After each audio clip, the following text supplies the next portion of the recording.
Hello, hello, hello, and welcome to SCOUTCAST, brought to you by Fantasy Football Scout. As always, you're joined by me, Andy, FPL Mode, and in a game week full of triple captains, missed penalties, worst penalties in the world we've probably ever seen, and negative points for defenders, we are, as always, joined by, I'm not going to lie, the high-flying Nacho. How's it going, Nacho? Yeah, it's going well, mate. Always a pleasure with you boys. Hibbo giving me grief already. I'll be getting to him, mate. Don't you worry. Yeah, no, it's good. It's good to see, obviously, flying the flag right now, leading the way. Thought I'd just put the pedal down and just started pulling away a little bit. I told you at the start of the season I was a Kelly Holmes kind of player. Start slow, finish strong, and with this many game weeks left, I thought it was time to just get out of cruise control and just start pulling away, and that's what's happened. I love it because there are loads of managers out there, and I'm not going to name names, but there's loads of managers out there that will commend themselves for like 5, 6, 7, 8, 9, 10 green arrows in a row, but it's just little greens. What you really need is a big green and to jump up in rank. And Hibbo, obviously you're on a red this week. How's it going, my man? Fucking away as they start the show, honestly. No, the green arrow, I'll be honest, the green arrow run is over, and me and Callum are having a wee bit of a personal tete-a-tete, which you're involved in because you're so far back. If you two are tete-and-tete, what am I? I don't know. You're the tuts. But basically, the green arrow runs over. Callum's took a lead in the head-to-head. I'm not sure which one's worse. But overall, still kind of happy because I went on the week.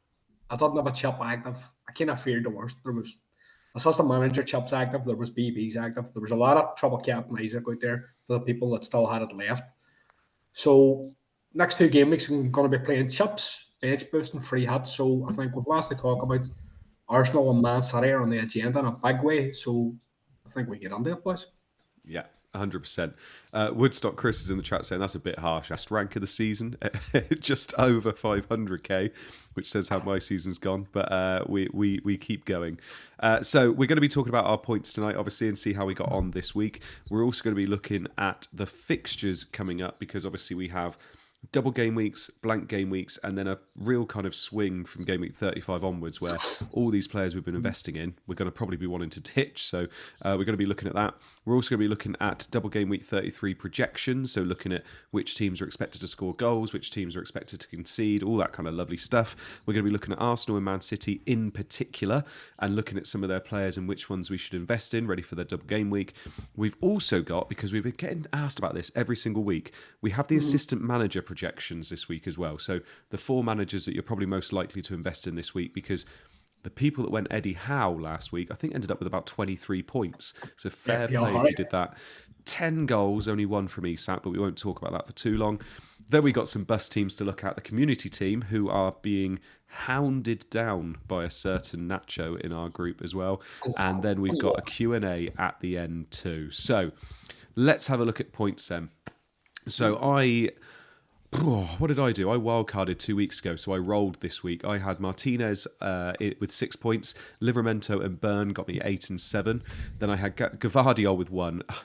I didn't think Rodgers was going to play, so I thought he was going to be benched. So I played Gvardiol instead of Rodgers, which cost me 5 points. But Rodgers ended up playing for 85 minutes and got an assist. So I was a bit gutted about that. There you go. Saliba with 2, Sarr with 7, Eze with 6.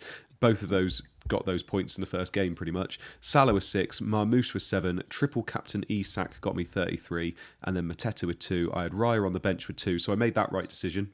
Played Martinez over Raya, which was nice. Rodgers with 6 on my bench, Saka with 1, and Wan-Bissaka with 1. I got 85 points, and I think it was, I can't remember what 85? it was. Wow. Yeah, over 100k green, I think it was. So I'm up to 517k. Got 2 free transfers to play with this week and 0.8 in the bank. So quite happy. And it's probably going to be ditching some Newcastle boys, but I will talk about that a little bit later on. But 85 points, 500k roughly where I am now. I will take it. Mate, you're flying. It's the best point I've had this season. So I will very much take it. Nacho, speaking of best points of the season, talk us through yours, because even though you've got a -1 in your team, you absolutely smashed it. Yeah, I know. I didn't realise Munoz actually scored a -1. Yeah, so basically, like we've spoken about, I've had a very kind of up and down second half of the season, but this week was a game week rank of 430k, and the previous week game week 31 was 135k game week rank. So honestly, like, it's one of those where you just put together two really, really good weeks and you do half your rank. It is very much the case. And whenever chips are involved, I always love this time of the season because you can just start to really claw back on the rank if you have timed it well, and obviously a bit of luck along the way. So yeah, 92 points for the team. I had the triple captain active on Isak. So started Martinez over Raya. I think we spoke about it. I just would have kicked myself if I benched both my Aston Villa defensive assets against one of the worst teams in the league. So went for Martinez with the 6-pointer. Munoz -1, obviously horrendous. Livramento 8-pointer. Vardial with the 1. Worth noting, bench Conce's 7-pointer. I just felt like I didn't want to go double Villa just in case. Midfield, yeah, Jacob Murphy just smashed it, 19-pointer. Palmer 4-pointer.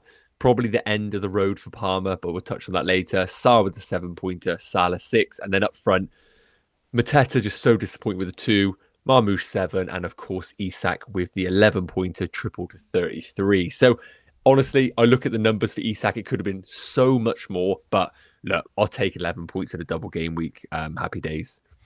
Can I just ask, Callum, before we move on to Hibbo's points, those people that didn't go for Jacob Murphy, were we to know he was going to turn into Luis Figo over the last couple of weeks? Because why is it 19 points this week? I thought it was quite close between picking like him or Rodgers or something like that, but he's absolutely smashed it, hasn't he? Oh, honestly, like when he's scoring from those angles like he done against Crystal Palace, you know that just he's on a purple patch. Like he just nailed it, didn't he? Tonali style. Yeah. So yeah, no, I think it really was a case of, look, I'm looking at the numbers right now. It's like 0.2 expected goals in that game, walks away. So goal involvement, walks away with a 14-pointer. So yeah, when you get purple patches like this, you just got to say the luck of the gods are on our favour this week. Love it. And then Hibbo, speaking of luck of the gods, you've obviously done something to anger the gods. Red Arrow for the first time in about 2 months. Yeah. Spartan said last week I needed to be a wee bit more humble, so this is maybe me humbling. But look, no chip was active. And as I said, like there was bench boosts, assistant managers, triple captains out there in play. So I kind of feel to a certain extent the damage wasn't too bad. So it was 73 points all out and a red arrow down to 90k from 72k. So going on this week, I rolled a transfer. I didn't make any move. And because of that, I'll have 2 frees going on the game week or double game week 33 that we're about to move on to. But team from back to front for the podcast, people, we had Raya and goal with 2. Gavardiol with 1, Munoz with -1, which is some achievement in the double game week, really, if you think about it. It's 10 goals conceded. At one point, he was like 00 Munoz because he had like 0-0.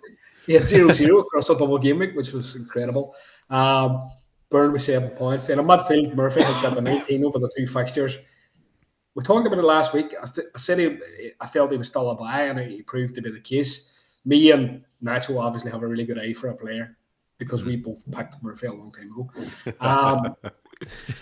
Sarr with 7 points, Salah with 6, and Savinho with 1. So Savinho's a real worry for me, I think, because he's not really playing. And there was talk about a late fitness test.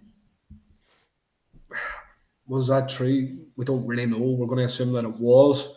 Could he potentially come back and decide? Maybe I tried to make a change at 10:58 on Saturday, because there were some murmurings that he was potentially going to be benched. So I tried to swap him for Saka, and the second I hit submit, it came up on the FPL screen. Game is updating, and I was like, no, jeez, don't do it to me. But in the end, it didn't matter because Saka did nothing either. But up top, Isaac captain, so 11 times 2 because I had another triple. Marmoush with a goal in the 7. Marmoush looking a good pick, and then Mateta with 2. So I think team selection-wise, I largely got it spot on. Arguably, you could have said I could have played Konza because he had the Southampton fixture, but I think I had double game week players and stuff on defence. So overall, not too unhappy, and I think we move on to double game week 33. Yeah, I mean, we're going to be looking at double game week 33. But one of the teams that does double, we obviously, pretty much everybody had a triple up of them anyway, is Palace. Those Palace boys, though, Hibbo, they disappointed. -1 from Munoz. Sarr and Eze obviously did bits in the first 20 minutes against City, and that was it. And Mateta going off before 60 minutes in both games. We've got to be disappointed with that, haven't we? We do, and I actually think I'll give you a lot of credit. I think you hit the nail on the head over the last couple of weeks, because we talked about Palace, and you said that you didn't really rate either double. Yeah. Now, we get sucked into doubles because doubles are doubles, and if a team has a double and 4 fixtures when other teams have 2, it's the mathematics are there. They buy those players. You know, you buy them and you see what happens, and if you don't do that, it's a bit foolish in my opinion. But like this double game week of like Man City away, Newcastle away, they've hugely disappointed. And if we look at, I know later we'll look at like Rob T's teams to target. Yeah. Now in 32, like Palace weren't even top. Like single game week teams were ahead of Palace. And Palace were really only there by virtue of like the rolled up nature of the fact that they had 2 games. So it just goes to show like good doubles are important. And good doubles for good teams are important. So I think they were largely disappointing, and I think Matera still looks a substitution risk. Yeah. As owners can maybe count themselves a wee bit unlucky with a miss pen though. He was taking the pen over Matera. That was a bad pen though, wasn't it? Yeah, awful. Oh my god, that was so bad. It was great to watch, but yeah, it was so bad.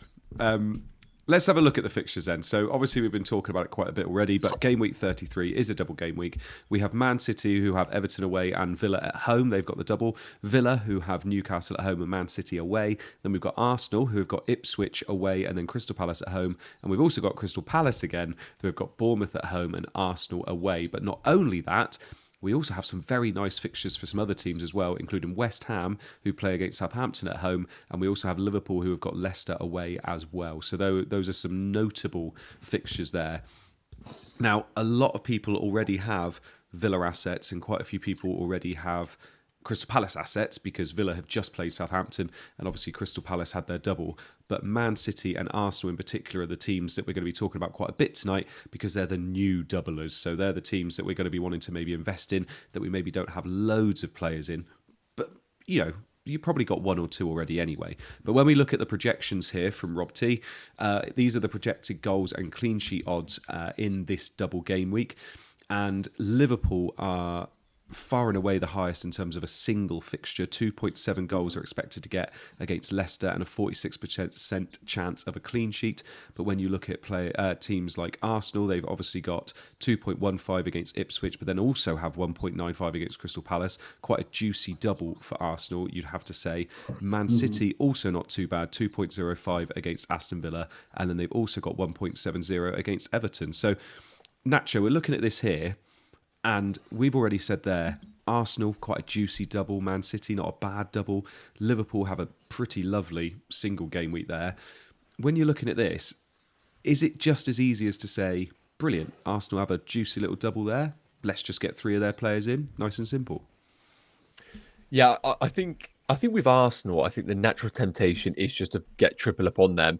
And I think when we do look at just the fixture graphics and these numbers, they are fantastic. But we also need to remember that the Champions League is a massive factor that is going to come into the equation beyond game week 33. So I do think for game week 33 in isolation, I think triple Arsenal is great. I mean, just looking at the actual schedule, yesterday they played against Real Madrid. Sunday, they've got the Ipswich game, so they're not playing Saturday, so they still got a bit of rest. And then on the Wednesday night, they have got Palace. And then 6 days later, they have got the first leg against PSG. So the actual double in 33, I personally am not actually that concerned about the assets at all. I think it's beyond that moment where I think we need to ask ourselves how good are Arsenal and our teams, because wedged between the PSG first and second leg is, of course, game week 35 against Bournemouth. So, for my opinion, I do think Arsenal assets are pretty damn essential for this game week just because the double's so good. But I would be conscious to say that long term, I think these players are actually going to be a bit of a minutes risk and possibly just fatigue in general, especially if Liverpool do win the league by game week 34, 35. Yeah, no, I do agree. I mean, what's when you're looking at it here, Hibbo, obviously, Callum's just mentioned there about Champions League. Champions League's a big one there. I would say most people have 2 Arsenal assets. Maybe some have 3 if they wildcarded and obviously got their double defence in. If you don't have 3, do you think that is your essential move, that you should be getting that third Arsenal asset in? Or do you think you should be getting a City asset in instead? Now, obviously, I am being very, very generalised here because we're going to be looking a bit more specifically, literally in a second. But which way would you be leaning at the moment based on the fixtures you can see in the double? Well, I'm going to play the kind of caveat, get out of jail, get out of the question card and say, well, it depends on the asset. But what I will say about Arsenal is, I think what Nacho says is spot on. Like, they played Wednesday, they're going to play Sunday. They're then going to play Wednesday. So Sunday, Wednesday isn't bad. Then they have Champions League against PSG the following Tuesday, which is a significant break. So, like, in terms of like the here and now and what we think about the double game week 33, I think Arsenal assets are good. I think Rob's teased data suggests that from an attacking point of view, get on it, but also from a defensive point of view. Like, if we're looking at their 68% likely to keep at least one clean sheet, lots of people are going on this with maybe Raya Saliba or maybe a double defence of some kind. And the people that have two Arsenal assets maybe don't have Saka, because I know there's a lot of managers out there that went with Palmer for 3 games with a view to making a move. I think in isolation, I would probably target the Arsenal player, if I'm being completely honest. And the reason I would say that is Gavardio is probably a bit of a lock in terms of a Man City pick. Marmoush is probably a bit of a lock in terms of a Man City pick. Picking a third Man City player is like rolling dice. Get yourself 2 dice and roll them and hope that it hits. Do you know, because we'll touch on it later as we go through the pod, but like, everybody's a wee bit enamoured now by KDB because he's done some points. 2 weeks ago, everybody was enamoured by Savinho because he did some points. Then these guys can go missing. And the thing about the Man City assets is, if you're buying a Man City asset, you're probably thinking, well, I'm going to hold this guy for the long term because I'm free hitting on 34. Well, I am personally, and I know all of us are here. But there's a chance Man City double later on. So you really want to get that right. And I would think, will KDB be right? I think I would be more secure about Saka. I know that sounds crazy to say because he hasn't started the last 3. But you look at his performance last night. He steps up and misses a penalty. He's a bottle end. They put them in front. And do you know, like, playing Real Madrid in the UEFA Champions League is a big deal, and like, I think he's really stepped up and showed himself to be a player at the top level last night. And now that there's a bit of gapping in the schedule, I think he goes on and he plays, and I do think he's. I'll put myself out there. I do think he's the best captain pick this week, and I do think he's going to fly under the radar a wee bit because people are a wee bit afraid of the minutes. I think it's a tough one though, because I do think people are afraid of the minutes for a reason, but we are, again, like I said, we're going to look at Arsenal and Man City players in particular literally in a couple of minutes. But before we move off of these projections, Nacho, I just want to say, are we in danger, just like last week, of ignoring some of these single game week players? Because if you look at the highest projections for goals in teams, the top 6, 2 of them don't have 2 fixtures, and one of them's in 4th. So Liverpool are in 4th, 2.70 projected goals. West Ham are in 6th here with 2.1. Liverpool, are we looking at players like, you know, KDB, Saka, Savinho, and thinking, God knows about their minutes, but they got 2 fixtures? Whereas we got someone like Luis Diaz, who's 7th highest scoring player in the game this year, and someone like Bowen, who's got Southampton. Would we be better off going to someone like them instead, do you think? It's really difficult because I do agree, like, Leicester away for Liverpool, and we'll touch on captaincy later, but those players that are involved in that game could easily outscore a minutes risk player in these double game weeks. So I do agree on that. I think from a team perspective, everybody's got Mo Salah. I think from Liverpool attackers, I mean, yes, you could go for Luis Diaz, but I personally just don't feel much trust in that Liverpool attack outside of Mo Salah myself. And again, we're not buying a player for one game week in isolation. These players that we're buying, unless you are in a strategy of wildcarding, you're going to have them in your team for the foreseeable future, maybe up until game week 38. And am I content with having somebody like that in my team personally? No.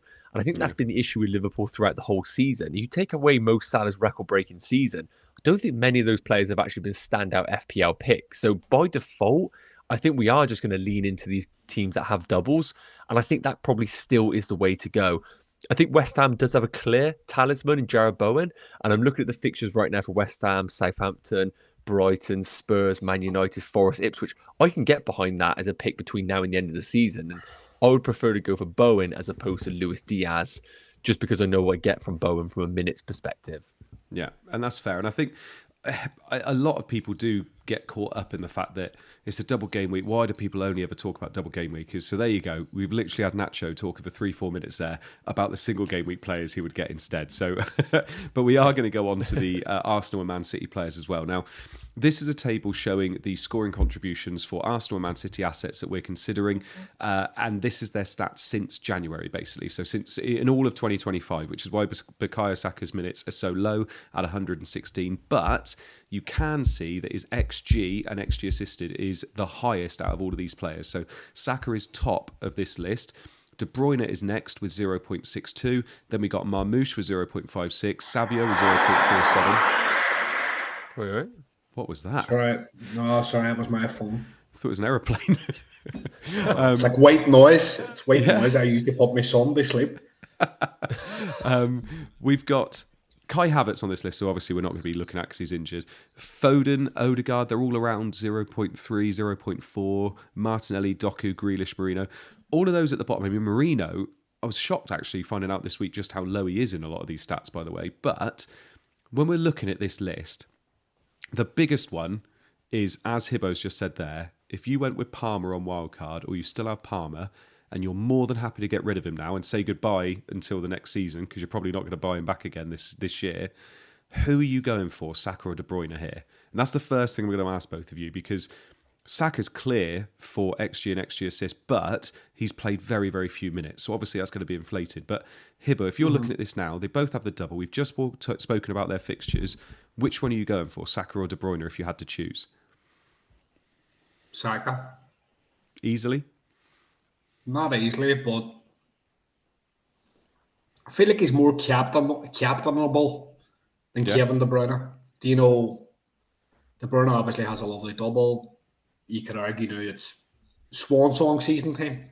You know, he's on the way out the door at Man City. They're not really playing for anything apart from trying to secure top four.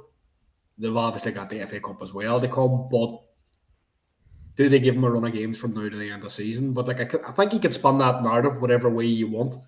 But the reality is, if I go back to my earlier point, Man City Mads are a lottery. They are, and like we've seen this with Foden. You know, I went Savio or Savinho, whatever you want to call him, for like 6 million on wildcard 31. And say like Praz, who had maybe 3 million more in team value, he went for Foden.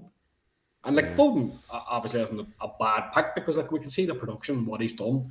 For example, last season, the potential's obviously there. But Foden wasn't exempt from being rested. Savinho hasn't been exempt from being rested. And I don't think KDB is as well. I think the crux of it is, do you think there's a potential for him to miss a game or not start a game over the next period? And that's probably true. Like, you know, do you expect him to start every game from now to game week 38? I would say unlikely. Yeah. You know, he's going to miss one. If he misses one on the double, it's an absolute travesty. I do think, like touching back again to my earlier point, I do think that Saka has that captainable. It gives you a captaincy option. It's going to be a differential captaincy option, because I think people are going to look at the 3 recent cameos and think, can I trust him? Can I put the armband on him? I'll probably play a bit safer with Marmoush. Palace have been terrible away from home recently. Terrible. And we saw that in the last double game week, 2 aways. They got absolutely destroyed. They've got Ipswich as well. So I think from a fixture point of view for Arsenal, the data's definitely there from a team level with Arsenal and their opponents. In terms of the numbers here for Saka, they are inflated. It's very small sample because of the minutes. Arguably, he probably wouldn't be sitting up around 0.91. He's probably down level with De Bruyne and Marmoush in relative output terms, but he's got penalties as well. I just think because of the gap in between the fixtures, I think he's had the 3 cameos. When push has come to shove, Arteta's shown last night that I can trust him, and I can trust him to play from the start in the big games. So like you wonder, was there an element with Saka of, you know, the building back up the play through some kind of physio plan? And that is what we saw through the 3 cameos, because he had the recent surgery on a hamstring. He was recovering from that, and they didn't want to just throw him on the deep end and re-injure him again, which loads of managers do. Like loads of managers flog players, and normally to be fair, normally Arteta does that with Saka. He normally completely runs him under the ground. And it was surprising that he didn't do that. So maybe us as fantasy managers, we knew what we know about Arteta, and we thought, well, he's going to play him from the start because he would play him for 95 minutes in one leg. But he didn't do that. And it was kind of surprising because even when he missed the first game, I thought, he'll play the second, he'll start the second, and then he didn't. And then it was the same again for the third fixture. You're thinking, this is a real change. But I trusted him last night. They got the one. I think he comes back on that. And I think it's not just about this 2025. For me, it's what we know about the asset as a long-term pick. And we know Saka's basically one of the best midfielders in the Premier League. He's one of the best assets in the Fantasy Premier League. His numbers are good. He's got the pants. I think he starts and maybe comes off around 7 days. Yeah. In both games. Do you know, I don't like he might not be built up to play in the full 90 or whatever again, but if you're asking me going to my head, pick one of these players, I'd say Saka. What do you think, Nacho? Who gets more minutes, Saka or De Bruyne?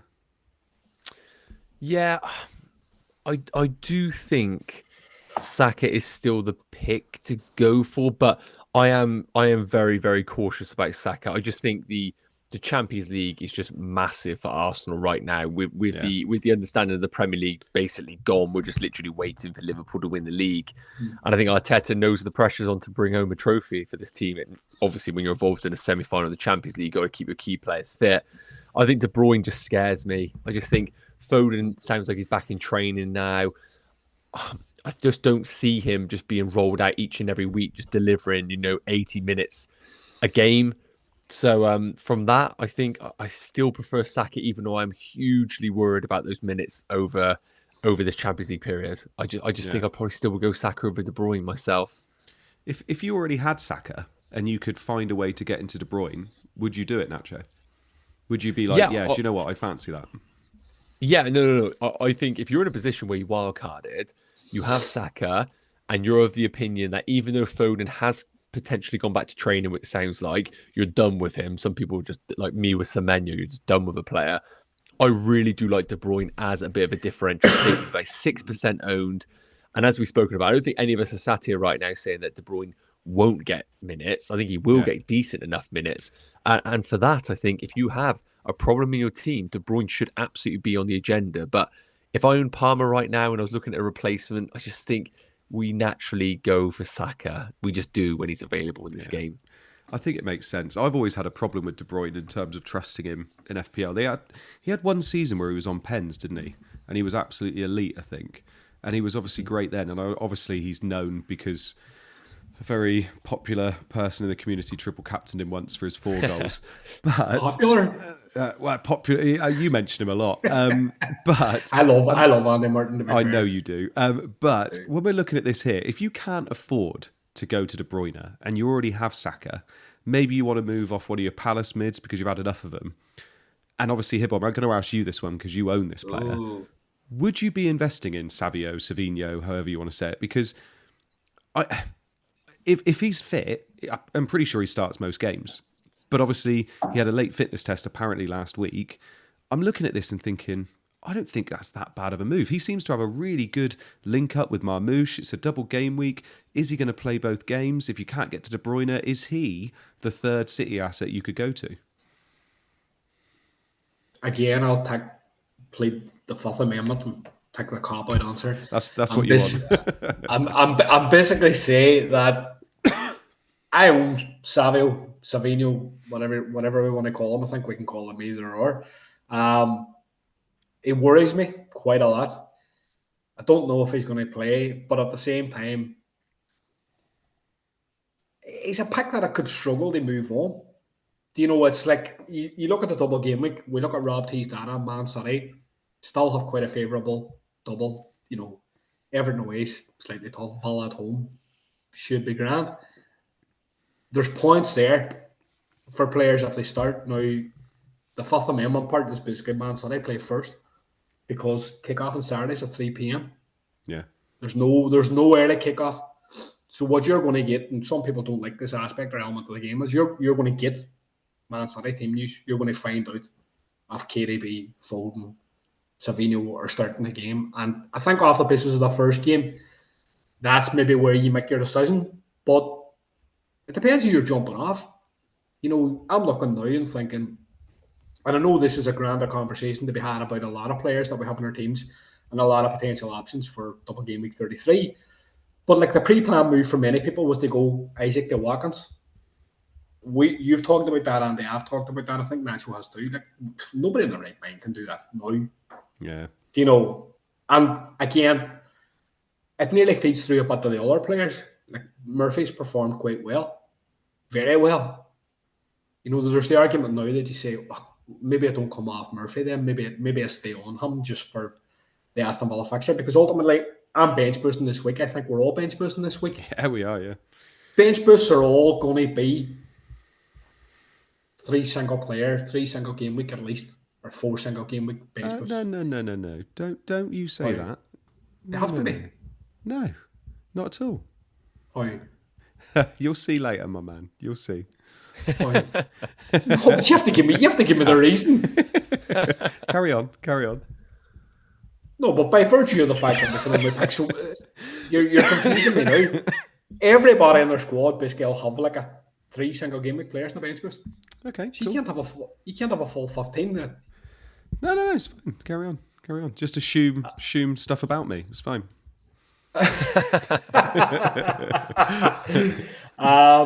You've lost me now a wee bit. But no, I think in terms of it depends on the players you're coming off. And I would think for me, Savinho, as if I'm going to categorise him, I wouldn't sell him, but I wouldn't buy him. Yeah. And it depends what will come out from like an early team league. If it comes out in the early team league that Savinho's starting, you can roll the dice. Like you can maybe just say, well, I'll gamble on the fact that I started this and that he might start the next one. And like you could play it that way. Again, people that are interested in KDB might get a get out of the jail card.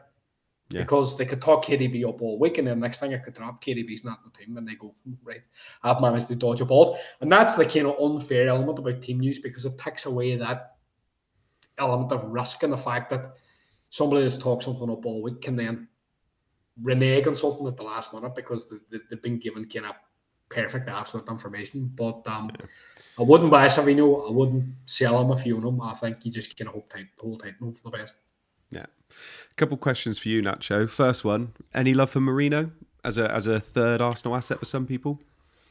I don't mind it. Like I've never been on my radar because I didn't really know whether he was going to be that number 9. But I just feel like this Champions League first and second leg against Real Madrid has just revealed so much information for people. And I think now it's tick to box that we know Marino is the main man as the number 9. But do I really want to go there? I just don't. I think there are players similar to that of Saka who can take his position in the team if they deem the PSG game the priority. We can see a Trossard deployed as a number 9 at times. So yes, Mourinho could go there, but I think it's just very a specific transfer. And if you're trying to cover Saka, I just wouldn't do it for that case. That's fair. And the other thing I wanted to ask you before I start asking Hibbo a little bit about Villa is if you couldn't get to KDB or don't trust KDB, but you could get to, say, a second defensive Man City asset, so you already own Gvardiol, you could get like a Rico Lewis, Ruben Diaz, someone like that. Would you be happy to invest in double City defence and ride them out to the end of the year? Because the fixtures are there, aren't they? Yes.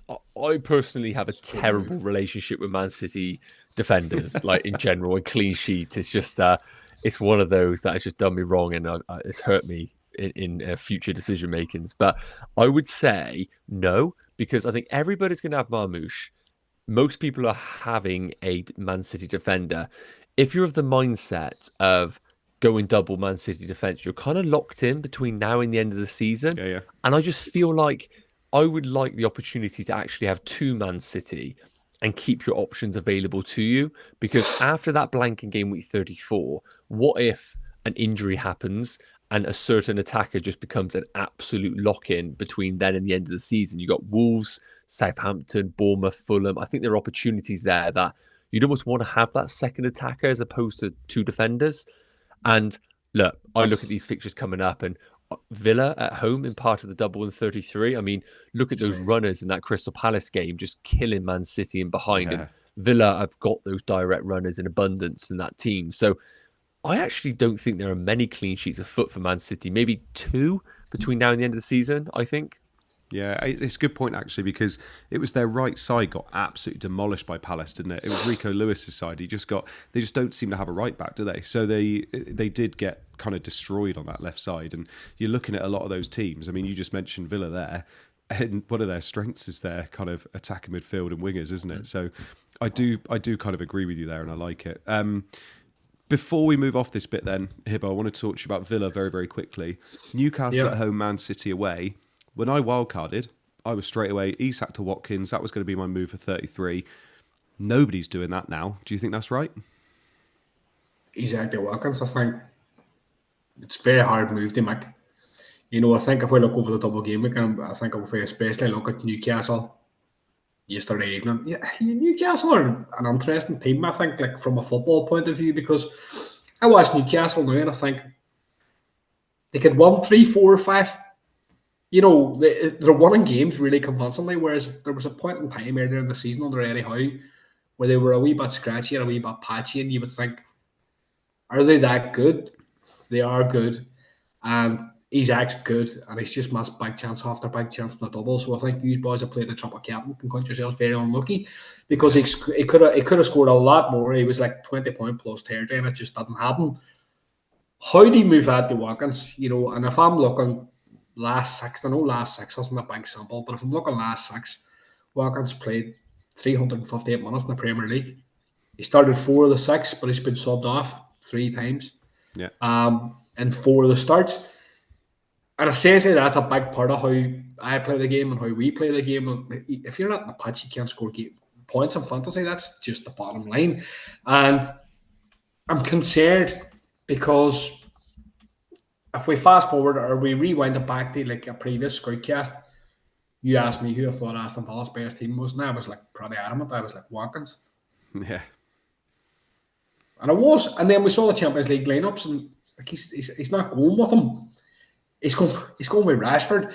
And I saw you tweeting about it on the timeline, and you know, it's like at what point do we realise like he's not being rested? Because like this is the biggest game maybe in the history of this club. Yeah. And they're dropping him out and they're not playing him. Like, they're not saving him for the Premier League. They're dropping him out because he prefers to play potentially a different way. And I think there's just too much risk there. You know, as Rashford favourite, as Watkins favourite, I don't think you can really hang your hat in either. I think if you're going to hang your hat in anybody, it seems to be Rodgers. Like, you know, 6 starts in the last 6. He gets subbed off a wee bit. He's got the most minutes played in any Villa player, like 512. And like, you know, you based them last week against Southampton. Loads of people did, because it was a logical spot for a rest. Yeah. Emery's been talking about resting for months. He was talking about resting him in October, and he still hasn't rested him. He may rest him at some point, but maybe he just doesn't need rest. You know, like Rodgers is playing at the very top of his game. So I think given the double, I definitely want a piece of Villa. I have cons already. Rodgers would be somebody I would be looking at. It would mean moving Murphy, but I don't really know how I feel about that. But it's hard to get behind the forwards, especially Watkins.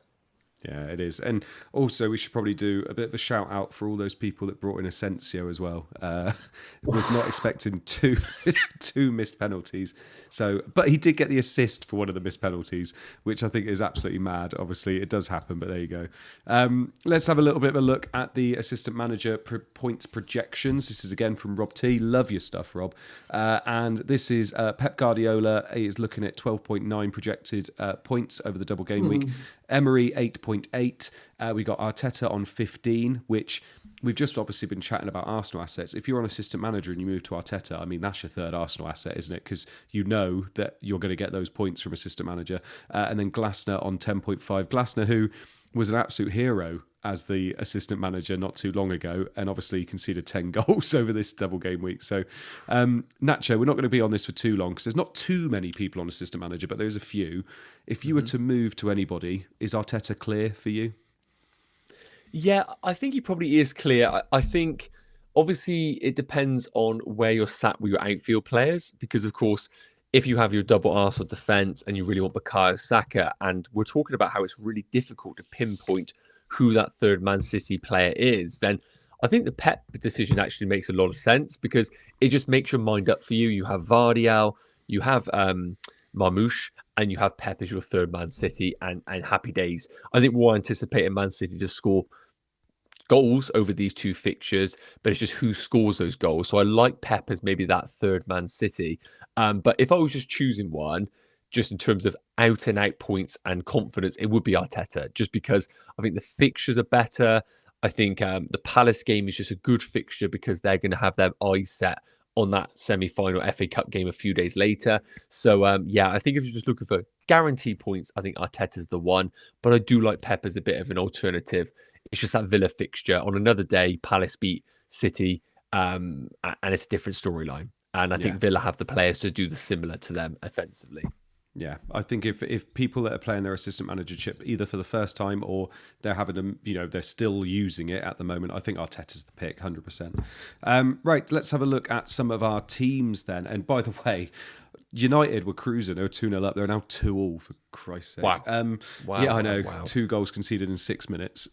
Anyway, let's have a look at my team then. So my team at the moment, this is with 2 free transfers, 0.8 in the bank. I haven't done any moves yet because as Hibbo just, not just said, but said a couple minutes ago, we might get some kind of news about City, and I think that's quite important in my team. So I've got Emmy in goal with Raya on the bench. This is going to be my bench boost, by the way. So Raya and Martinez as my goalkeepers. Then at the moment, I've got Livramento, Gvardiol, Saliba, Burn, and Wan-Bissaka. Why is Wan-Bissaka flagged? What's this? Why is he flagged? Need to check up on that. Then I've got that would ruin my week. Then I've got Sarr, Eze, Rogers, Saka, and Salah as my midfielders, and Mateta, Isak, and Marmoush up top. So I am pretty happy with the fact I'm going to be keeping Isak now. I'm not going to be moving Isak to Watkins because, to be honest, I think Isak could easily outscore Watkins in this double. So I'm quite happy with that. It's basically moving out Livramento and Burn this week. I've looked at it, and basically I can move, and it would have to be now. I could do Livramento and Burn to Concert and Ruben Diaz, or I could get Bradley in. So someone like that, I think. Bradley's quite nice because obviously they play Leicester, but Trent looked like he's back, so it's quite a short-term move. Whereas Ruben, I know I've mentioned it to you there, Nacho. I could get Ruben in and I'd have double City defence, and basically I just ride them till the end of the year. But like you said, that does cancel me out of getting a City attacking asset. So I am... What's this? Wan-Bissaka had toe injection. Should be fine. Thank God. It's the spelling of Wan-Bissaka there. Wan-Bissaka. Thank you very much. No. The I did. Oh, right, okay. No, it's Wan-Bissaka. Hibbo's muted as well. I don't know if Hibbo knows he's muted. I'm not sure. So that's where I am at the moment. So basically, it's do I use up both free transfers to get rid of Livramento and Burn, which I do kind of fancy. Yeah, I think your team's quite interesting, mate. I think the move to Diaz, I do like. Like I said, you just kind of then accept that it's very difficult to pivot to that third Man City attacker. Second Man City attacker if you want to go there. But otherwise, yeah, I think the team looks good. And Wan-Bissaka's thing, if it's just an injection, you would assume he'd be fine to play. So yeah, no, I think it looks good. I think it's worth noting, everybody who's in the same boat.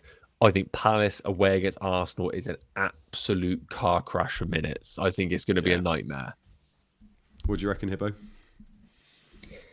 I think your point on... Can you hear me okay? Yeah? Yes, we can, yeah. I think your point on Livramento, the Man City defender's fine. I do accept Nacho's point that at some point out of the ether, a Man City asset could drop, but history would suggest that they're a bit flaky. Muds and stuff like that are a wee bit flaky. Diaz looks a reasonable asset right now at the moment. Konza, I think, is a decent pick for you as well. And I think that's really the transition. You want to try and get your Arsenal assets up to 3. You want to try and get your Man City assets up to 3. And you want to try and increase your Villa complement. Getting all of them. Do you have 2 free transfers? Yeah. I would probably consider Livramento and Burnley, Diaz and Konza. Is that viable? It is, yeah, but it's exact money. So I would have to hope that... I mean, Livramento and Burn shouldn't go down in price. It's whether Wouldn't have Conser. thought so, But no. the only thing I don't like about Conser is I've already got Emmy, so I don't like the idea of having double defence because I don't see them getting a clean sheet this week. Newcastle at home, Man City away. So that's the only thing where Bradley started coming into my thoughts, because Trent's obviously back in training. Do I really think Trent's going to, come back in at any point? I don't think he's going to have much of a send-off, is he? So, don't know. I'm a bit stuck on that one at the moment. And I can't do Livramento or Burn straight to Ruben Diaz because I'm 0.1 off of that.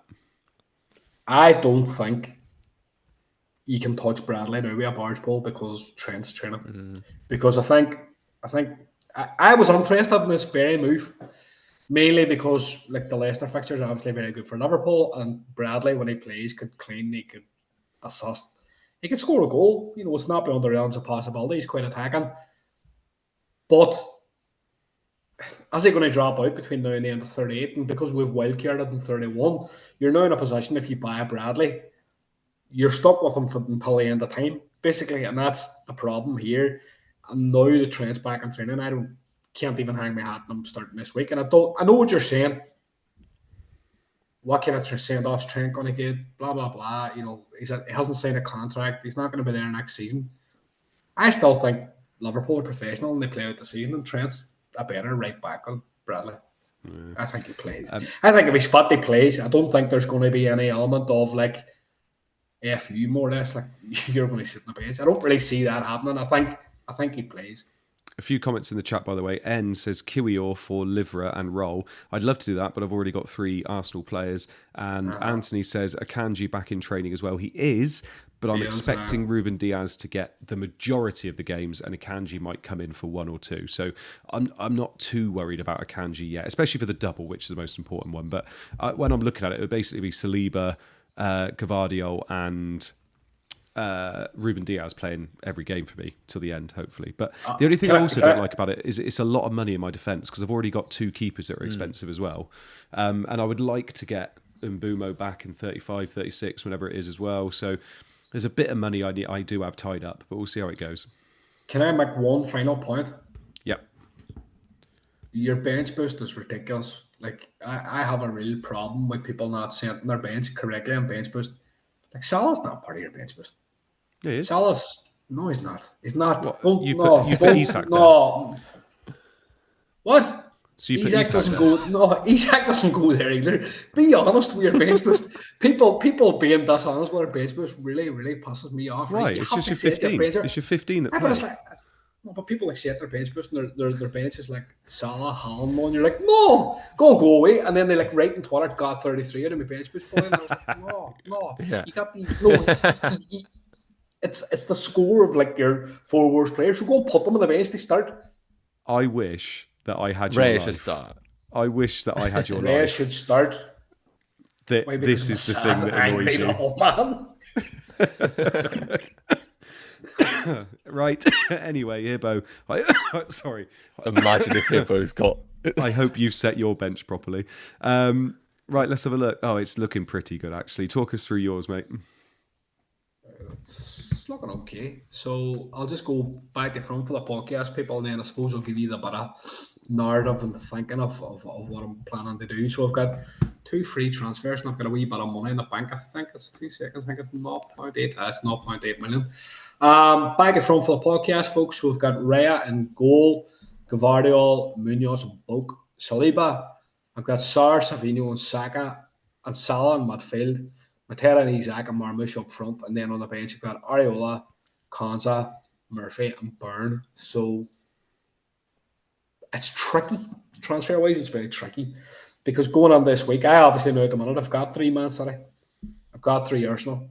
Where I'm liked is Aston Villa assets. Yeah. And the transition on my head was always like, right, happy days. I'll go Watkins or Isak to Watkins. I'll maybe go Murphy to Rogers as well. And I'm not afraid to make that move. Murphy's flying. He's an absolute heater. His XG and underlying numbers are obviously very good as well. He feels a wee bit Almiron, is what I'll say. Like there was a point in time for Newcastle where everything Almiron had went on, and like newsflash, he wasn't Messi or Salah. He just played like that for about a period of 6 games. But Murphy's on your bench. I mean, surely he should be playing instead of Savinho. Let's not mess around with this bench. Right. Let's have your do you want me to be honest? Right. Do you want me to be honest? Do you want me to be honest? I'm on FPL screen right now. Listen. You can't see this. I've just swapped Murphy for Savinho, and I'm going to have to see in the game, right? I've swapped the two of them about because I'll accept that. I'll take your point. In terms of what I do with this team, I'm a wee bit stuck. It's about getting a compliment to Aston Villa. Higher. Murphy could go to Rodgers. I can't really do a Rashford. I can't really do a Watkins right now. And these are like considerations for me between now and the deadline. But like what I would like to have is I'm happy with Areola because I'm considering my bench, but I'm considering my bench to be legitimate. Okay, I'll accept the point in Murphy. What I will say is I like Areola as a pick, but I want to get rid of a couple of Newcastle single game week guys and replace them with doublers and ideally replace them with other players. Yeah. But it's just how I do that. And, right now it's Rodgers probably feels a wee bit easier for Murphy. An option could be to roll that additional transfer. Take it forward and just play. Especially with free hit. That'll come out the other side of free hit. Once my team wakes up for like game week 35, I'll be sitting with the extra transfer and it wouldn't be the worst thing in the world rather than throwing myself on and packing up myself onto a double, which is like a risky X-Man's pick, which is the kind of thing I've done with Savinho. Now, the other option I have is I could look at Savinho and see if I could make an adjustment there. If we, for example, best case scenario, we get a news flash before kickoff or before deadline on Saturday, they say, look, he's not in the squad or he's definitely on the bench. I could potentially play about with, well, can I grab somebody else from Man City here? Like, can I just roll a dice and, like, if there's somebody in the starting lineup that's playing, could I maybe throw them into my team? Options are obviously very thin. Would you be tempted to do Rashford and Rodgers? Rashford on pens. He's come out and said he's definitely on pens. If he's on the pitch, but like again, as he gonna start both games? Like that doubt's still there with me, and I do think Aston Villa's double's kind of hard, if I'm being completely honest, because Man City are a good team, Newcastle are a good team. One of the games is away from home, one of the games is at Villa Park. Do you see them going out and blowing these players away? No, and in my head, I kind of think the priority would be in that position. If I got news that Savinho wasn't going to start, my priority in that position would be to try and sort that out and maybe see if I could shoehorn in another Man City player. It would take me to use both transfers to do it. But genuinely, and I've got a few of these right recently. I'm wondering whether Aston Villa are an avoid this week. Just in general, I think you're right with the fixtures. I think the fixtures are tough. I think rotation is going to be tough. I'm looking at it and thinking, I wonder whether we're going to be jumping on these players and we don't really want to be. Personally, I think they could be an absolute nightmare. And I said it about Palace, and I feel the same about Villa. I just keep looking at it and thinking, not even apart from the fact they got 2 fixtures, I'm not massively seeing the upside. It's just the fact that they could get us a couple of more points. I don't know. I'm looking at it. I mean, Nacho, you've already got Conso, you've got Emmy as well, and obviously you're on bench boost this week too. You do have a player that's injured, so that's quite an easy one for you to move out. But talk us through yours, because interestingly, you've obviously had a couple good weeks, but you've got a few more issues in your team that you probably want to deal with, haven't you? Yeah, mine's... I've kind of committed myself now to the strategy of a bench boost in 33 and a free hit in 34, but I am looking at my team right now and I just think I think I have to bench boost. So for context, I've got 3 free transfers and I'll quickly read out the team. So goalkeepers, I've got Raya and Martinez. Defenders, I've got Munoz, Concert, Vardial, Livramento and Gabriel. So Gabriel, of course, is a absolute guaranteed transfer out. Midfield of Palmer, Sarr, Salah, Savinho, who is a problem, and Murphy, and then front 3 of Isak, Mateta, and Marmoush. So, as of right now, I mean, the most obvious 3, if I was just going for kind of like basic transfers would be Gabriel to Kivior, because I just think while he is 1.8 million cheaper than Saliba, and as I said, if I get it wrong about Kivior long term, it is what it is. I personally think if a player features in both the first and second leg against Real Madrid, he is now the first team centre back. So I'm happy to take the quote unquote risk of Kivior. So Gabriel to Kivior looks pretty locked in. And if you were just to go for basic moves, it would be Palmer to Saka and it'll be Murphy to Rodgers. And that would basically be my team sorted. My single game weekers would be Salah away against Leicester, Livramento away against Villa, and of course Isak away against Villa. My problem is that, as I mentioned, I just think all of my Palace players are huge risks for Arsenal away, and I think everybody's in a similar boat. But is there any reason to keep the bench boost for later on in the season? I think the answer is no. So I think it's got to roll the dice, play the bench boost, and just hope I get lucky with minutes, because even someone like a Savinho is a huge doubt. It's worth noting, I will be obviously not making moves until the deadline with Man City. If Savinho is not in that team against Everton, then I think I'll pull the trigger, and I think I might go something like Savinho to Jared Bowen that I can afford. I know it's a single game week, but it's Southampton at home. It's for a -4 again, which is not ideal, but it's one that I am considering as well. Yeah, it's been so interesting looking at the teams and looking at yours. And obviously with Palmer, Savinho, you've got your Newcastle single game week players there and Gabriel. It's a completely different situation you're in, isn't it? But sometimes you can have too much of a good thing and make the moves, and obviously it doesn't turn out all right. Newcastle could pump Villa. They could genuinely could. They've just scored 5 goals in 2 games. 10 goals in 2 games. Sorry. And they could absolutely pump Villa. We've been saying all year Villa can't defend, so it could easily happen, and you could keep them and do all right. Yeah, exactly that. And it feels like that game's got goals in it. I don't know why. I just feel like that game is going to be a good watch that evening. So, yeah, it's going to be interesting. There's a lot of pain this double game week, though, for a few people. Yes, exactly. Let's have a look at the community team then. So the community team this week scored 77 points. They rolled their free transfer. They got a small red arrow down to 57k. So they must only be 1 or 2 points ahead of you, Callum.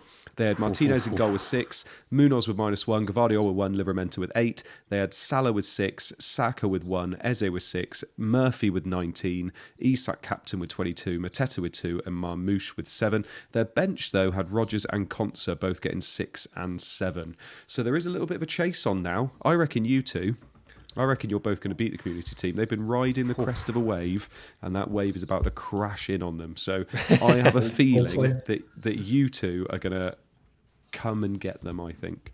Right, a little bit of a Q&A now then. So chuck us in your questions. We've done well time tonight, actually. So chuck us in. We've got a good 5 minutes to get through them all. Evening Delia says, evening all, have they discussed about KDB already? Yes, we did. We discussed about KDB for quite a while at the beginning. But Nacho, just finish us off with KDB, mate. In your view, why should you be getting KDB, or in what position should you be getting KDB this week? I don't think KDB is the priority over Bukayo Saka. I do think, though, if you're of the opinion that Foden, and we get a team leak isn't in the squad, is a brilliant differential. But I think we're all scarred at times over a KDB injury that inevitably might come. So I think he's a great differential, but he shouldn't be a priority in your teams, is my opinion. Nice. Lovely answer, Nacho. Thank you. Stephen Senna says, 2.5 in the bank, free hit 34. Am I stupid for thinking of Murphy to Bowen instead of Murphy to Rodgers or Rashford? What do you think, Hibbo? I don't think it's stupid, but I think what you have to consider is the fact that you're maybe going to get double out of the Aston Villa assets. There is that potential there that you're buying them for double game week 33, but if their fixture moves out of 37 and goes into 36, he could double in as well. And Aston Villa are fancied in terms of bookie odds at the moment. They do that because they're playing Palace. And in current form, you would say they're a better team than Palace as well. So I think you're buying that too. It's not just in isolation. Bowen's good this week, and I think I will go with a Villa man. No. Kaja says, keep or sell Murphy for who of Rashford or Rodgers? So, Nacho, obviously Hibbo mentioned about Bowen as well, but if you had to pick between Rashford and Rodgers, if you had the money, who would you go for? Oh, if I had to go between Rashford or Rodgers, personally, I would go for Rodgers still. I just have the I always think to myself, eventually it will happen where he will just not get the minutes, and it just hasn't happened. And I think now that Rashford is vying as a forward for Watkins, I am still very, very strong on Watkins being a great player. And I think at times Watkins will be required in that forward line, and Rashford will naturally come off at 60 minutes in games. Yeah. Joe Platt says, is Trippier to Bradley worth it? What do you think, Hibbo? No. No. It's still, like, I have to answer it as simplistically as that. It's we don't know what Bradley is as an asset. If Trent's back and Traps is okay. I understand the need to maybe up your double game week or change assets now going on this double game week 33, but I would be more in favour of a player that doubles now rather than making that trip early Bradley move. Yeah. Business Cat says, I'm on free hit 33.